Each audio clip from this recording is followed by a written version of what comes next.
একটা অদ্ভুত ঘটনা।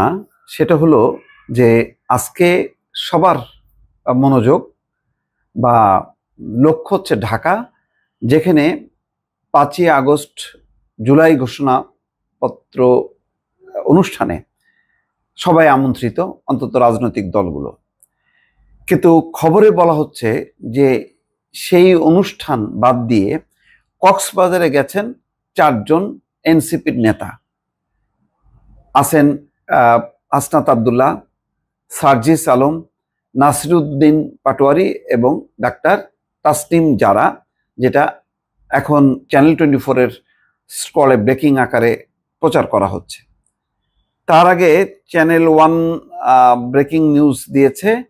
সেখানে বলা হচ্ছে 5ই আগস্ট রাষ্ট্রীয় নানা অনুষ্ঠান বাদ দিয়ে সকালের ফ্লাইটে কক্সবাজার রয়্যাল টিউলিপ হোটেলে সাবেক মার্কিন রাষ্ট্রদূত পিটার ডি হাসের সাথে কি আলোচনা করতে গেছেন এনসিপির শীর্ষ 4 নেতা।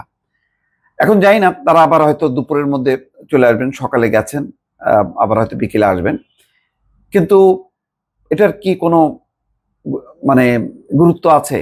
রাজনৈতিক মহলে নিশ্চয়ই এটা নিয়ে আলোচনা হবে যে এমন কি গুরুত্বপূর্ণ বিষয় হলো যে পিটার ডি হাসের সঙ্গে আলোচনা করতে গেলেন। পিটার ডি হাসের সাথে কি এখনো মার্কিন যে প্রশাসন, সেই প্রশাসনের যোগসূত্র আছে?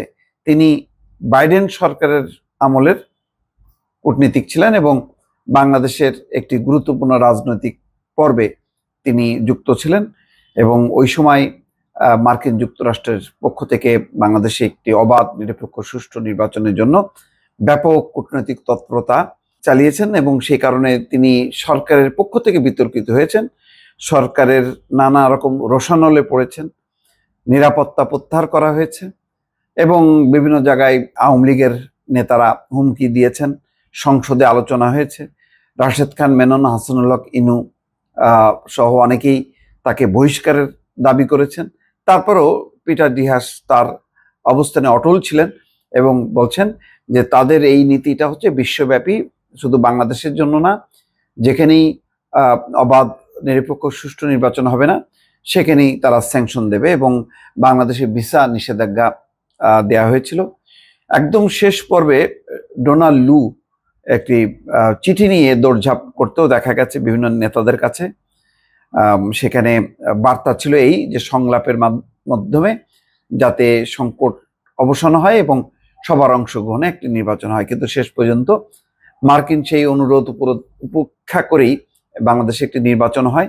সেক্ষেত্রে ভারতের সাপোর্ট ছিল, চীন এবং রাশিয়ার সাপোর্টও ছিল আওয়ামী লীগ সরকারের প্রতি, এবং শেষ পর্যন্ত আমিডামি নির্বাচন, যেটি নিজেরা নির্বাচনের মধ্য দিয়ে একটা নির্বাচনের পর্ব পার হয়। তখনই বলা হচ্ছিল যে ডোনাল্ড লু যেদিকে তাকান সেখানে সরকার পরিবর্তন হয়, এবং পাকিস্তানে হয়েছে, বাংলাদেশেও হবে। সেই জল্পনা কল্পনার পরও যেহেতু নির্বাচন হয়েছে, তখন মনে হচ্ছিল যে মার্কিন নীতি এখানে মনে হয় ব্যর্থ হয়েছে। বাংলাদেশের পট পরিবর্তনের নেপথ্যে পিটার ডি হাস, লু বা তৎকালীন মার্কিন অ্যান্থনি ব্লিংকেন পররাষ্ট্রমন্ত্রী, তাদের একটা ভূমিকা আছে বলে ব্যাপকভাবে প্রচার হলেও এর কোনো ডকুমেন্ট নেই, যেমন ডকুমেন্ট নেই পাকিস্তানের রাজনৈতিক পট পরিবর্তনের ক্ষেত্রে।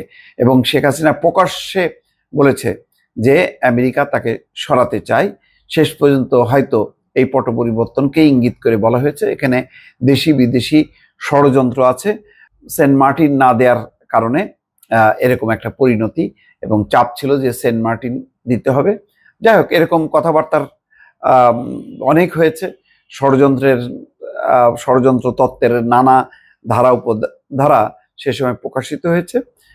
কিন্তু এই পরিবর্তনের যারা নেতৃত্ব দিয়েছেন সেই নেতারা, তাদেরকে নিয়ে মানে কক্সবাজারের বৈঠকটা কি গুরুত্ব আছে, কোনো রাজনৈতিক গুরুত্ব আছে কিনা, সেটা চিন্তার বিষয়।